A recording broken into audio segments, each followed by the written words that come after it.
From all the knowledge you have about the PURC, would you say that this 4.22% increment is reasonable at this time? No, the way they have done it, I mean, what is the reasonability? Because when they were doing it, actually, if they were truthful to us and they used the major factors available at the time, they would have gotten a higher tariff at the time. Then they would have maintained that tariff. Because now the cedi to dollar is 12.11. At that time, it was 15. So even if they use at the time, let's say that they use an interbank rate, let's say maybe even 13, $1 to 13 cedis. Still, they shouldn't have done a tariff if it is not a conditionality. Because now the cedi, the main driver, has come down. Let's talk about the Lifeline customers. There's Lifeline consumers. They say that this increase does not affect Lifeline consumers. And there have been a lot of concerns and questions about the categorization of these Lifeline consumers. Talks have been had about shared meters, about how realistic it is really that a Ghanaian at this time will spend less than 20 Ghana cedis on electricity. The Lifeline customer is not the cedis it's the 40 units. Anybody within the category of 40 units can be Lifeline. That's about how much in Ghana cedis if you're buying electricity? I have to calculate it, but okay. If you have to go by this, I have to calculate into. But this is the Lifeline. You see, a Lifeliner, I remember when we were in PURC, our legal director, Mr. Seko, he used to be within the Lifeline. Because he was virtually not at home. Break it down for us. For a Lifeline consumer, but now it used to be 50. What would they have in their home? Oh, so maybe a radio, a fridge. A fridge? Yes, a small fridge. Isn't a fridge high consuming? No, if it is not second hand, it's not high consuming. Okay. So a fridge. But a lot of people who fall within this category cannot afford a brand new refrigerator. That's what I'm saying. So okay. If it is not brand new, then you have a lot of consumption. So a radio, a fridge. A radio, a fridge, and maybe a bulb, one bulb. Iron. Iron is high consuming. Okay. So for most people who will use an iron, they will probably fall outside the Lifeline customer. Even when they reduce it to 40 hours, even when it was at 50, the data said there were about 1 million customers on the 50. So realistically, to be a Lifeline customer, you should probably just turn on your lights. Or you are not at home. Or you are never home. Yes, you are not home. But mostly, at the time, I don't know what the data what has happened. But most of them were in the NEDCO areas. So you realize that NEDCO always needed support to operate. The NEDCO meaning the northern part of Ghana. Most of them were in the NEDCO areas. And because it was low and sometimes it's subsidized, I mean, they were not getting the requisite revenue. That was when it was at 50? When it was at 50. Now they brought it to 40. At 40, realistically, would you say that even about 10% of Ghanaians will fall within this Lifeline consumer bracket? I don't think, I mean, not Ghanaians. You know, we have customers. People who live customers in Ghana. Yeah, the customers who are ECG customers. ECG customers. Yes, that's what I'm saying. They are mostly in the northern part of Ghana. And that is what it was before. Okay. Do you get me? So with the Lifeline, mostly it's subsidized. But the point is that we were even talking about, I mean, the traders saying they will pass on. What are they going to pass on? Traders are not part of this increase. So what are they going to pass on? If they fall outside the Lifeline consumer bracket? No, but their work is exempted. Yes, I mean, they say that salons and tailoring shops and barbering shops are exempt. But if their consumption is above the prescription given? No, don't mix the two.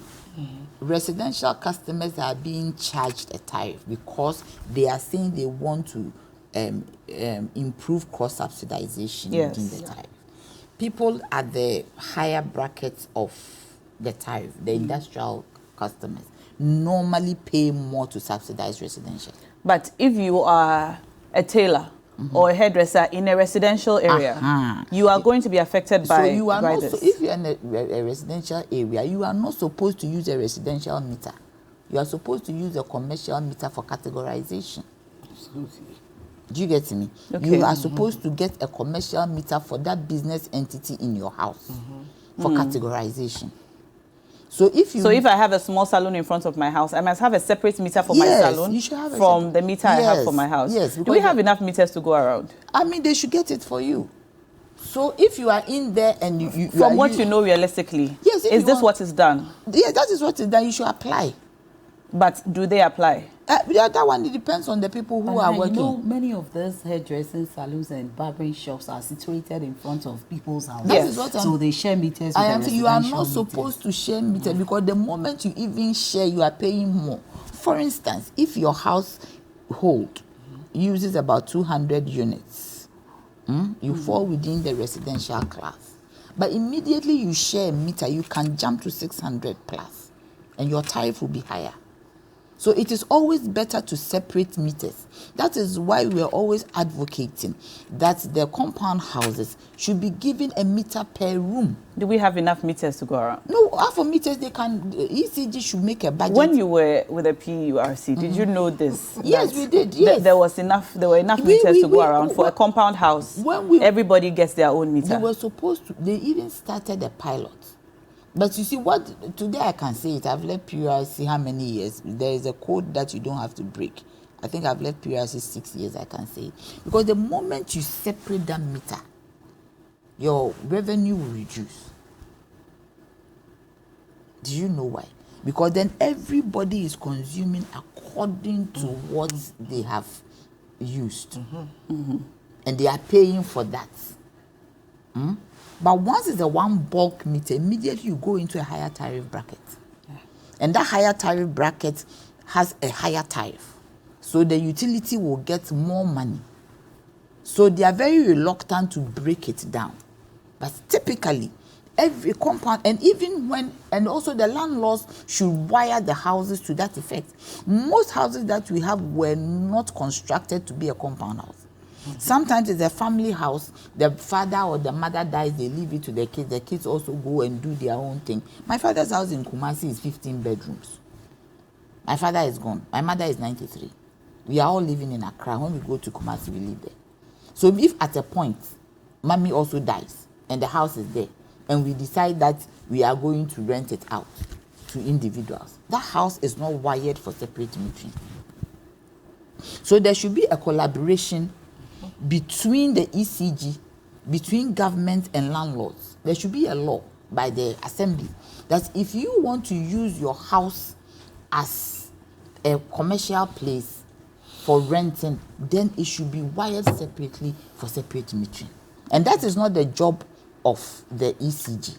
One thing that I also have to say about the industries helping, the industries in the mining sector should be able to help, because they are making a lot of money, and some of them who are the foreign ones. I remember in 2004 to 2003, when President Kufuor was the president, and we had this load shedding, the mines brought us an 80 megawatt reserve plant, bought by the mining companies, the Chamber of Mines, to augment the electricity, to augment the grid. So they can also help to reduce the tariff. Yes, cost subsidization is good, but there are some of them in there who can pay more. But I'm here for the traders saying they are passing it on. Please, you are not touched. There's also everybody was struggling with renewable energy. Renewable energy is good, but it's very costly. You see the sunlight, there are a lot of intermittency in the sun. Yeah. Intermittency because at a point like this period that we are in, let's assume that we have on the grid solar. Yeah. You will not get the energy you need, because today is raining, tomorrow there is sun. It is good for off-grid solutions, and that is where also the government should have an arrangement with estate developers that when they build, they should make arrangements for solar panels so that those who buy these houses would pay for it. So we have off-grid solutions.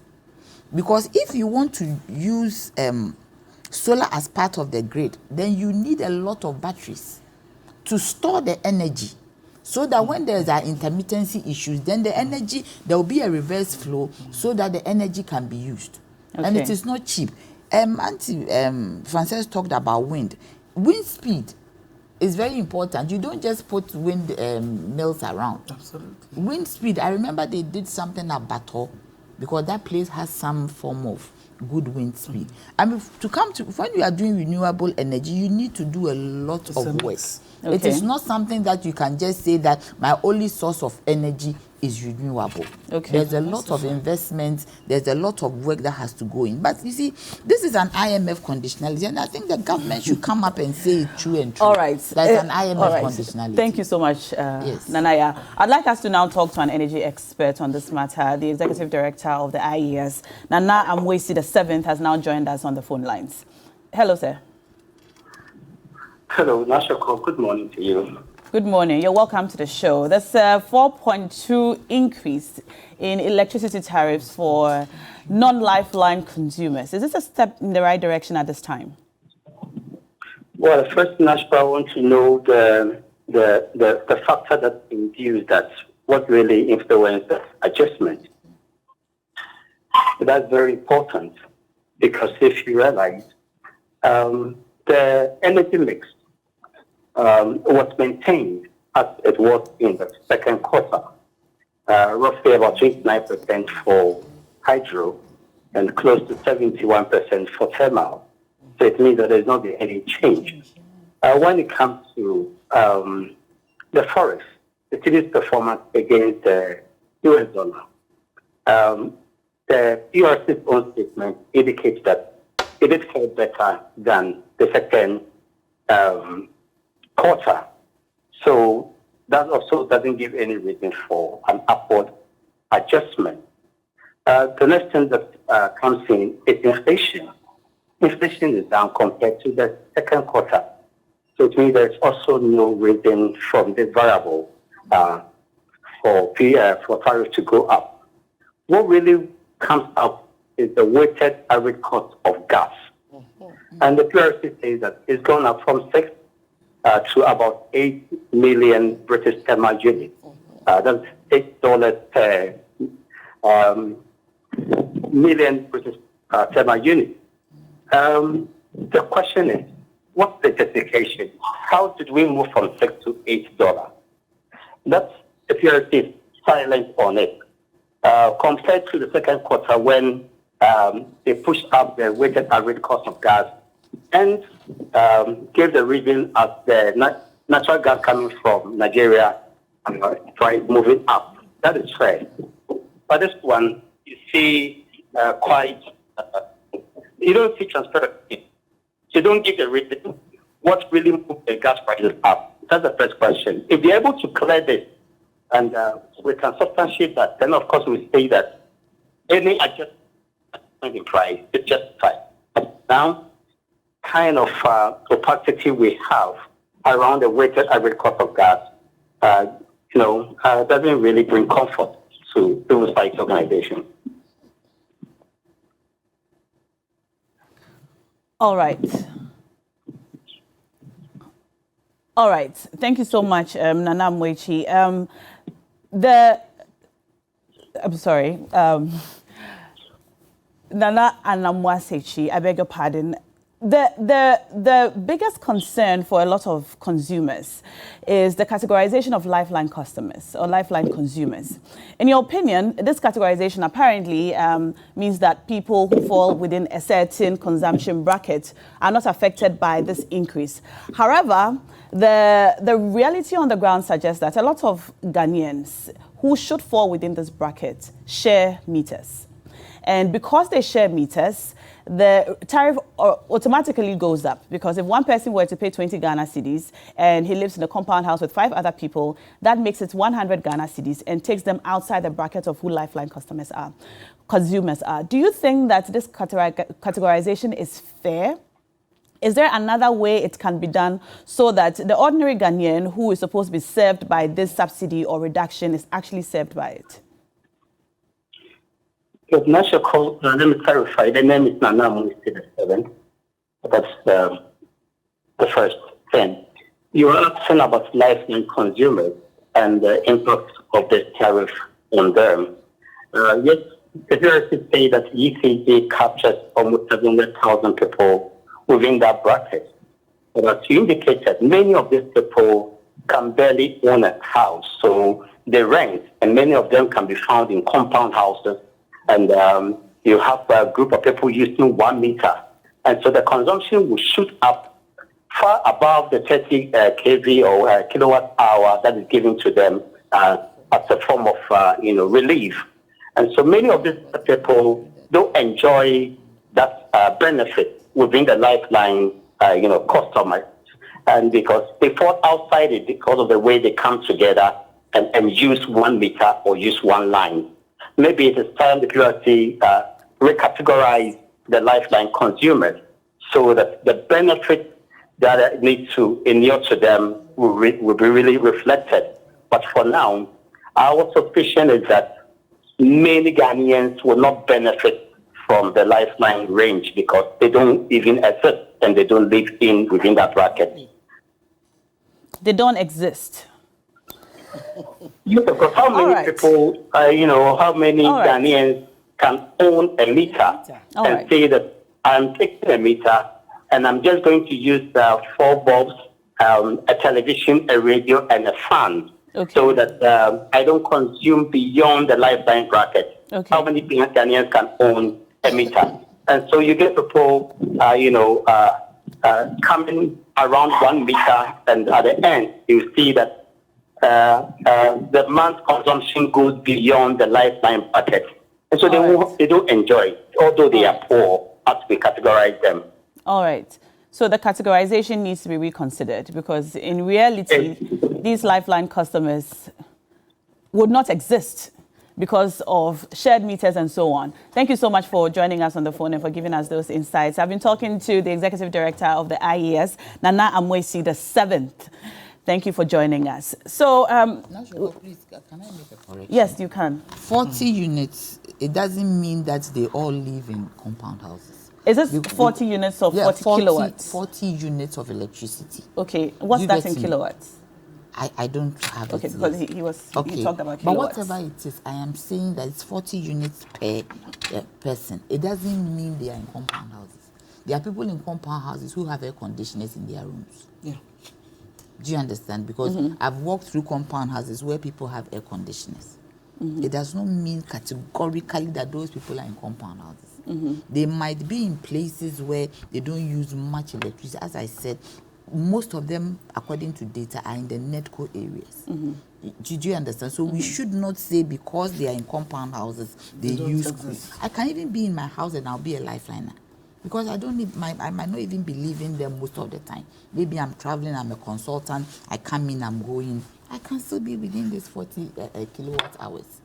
Okay. Do you get me? This is a 40 units, there's 40 kilowatt hours. I can be in that category. Okay. Do you understand me? So we shouldn't say that it is because the people are living in compound houses. I get you. And the rewiring of these houses is key.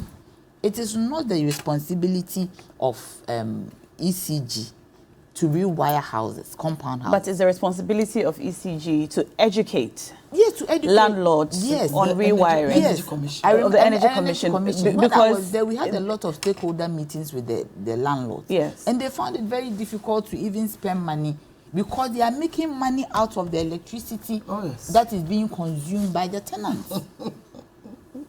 That is the truth. They are making money out of it because they don't even show them the bills. We had a lot of stakeholder meetings. They would just quote right there how much they think they have to pay and give it to them. Because they need, it's a two-way, they need to rewire for ECG to provide meters. All right. Thank you for that point. Frances? Well, anyway, briefly, I'm not an energy expert when it comes to power.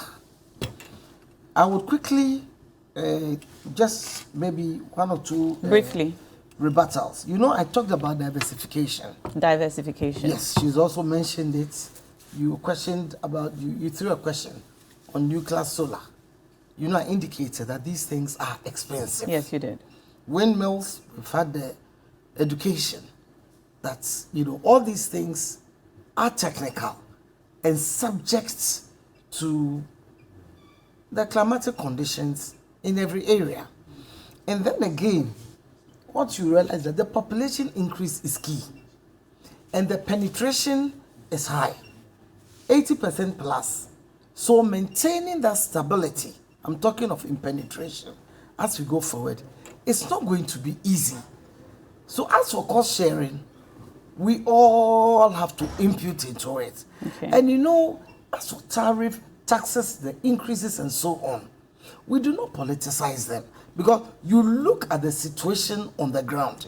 That's why I quoted former President Kufuor, so that the politicization, you see, going forward, we must look at our institutions as institutions of states or governments and not institutions of political parties. All right. And in winding up, I don't want to do politics this morning, but like she rightly said, the commercialization of meters, all these categories, I believe the PURC, like I've said, must have the conversation with the relevant institutions so that appropriately we put in the necessary systems. All right.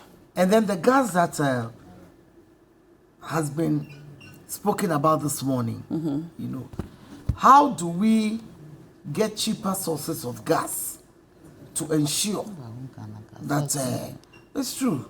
All right. Aisha, you have... So for me, even though we may blame government, whether it's a conditionality, I believe that keeping the lights on, keeping businesses alive, the traders should know is more important. Even if we cannot afford it. No, you see, affordability is relevant. All right. Let's hear from Aisha. Yeah. Final word.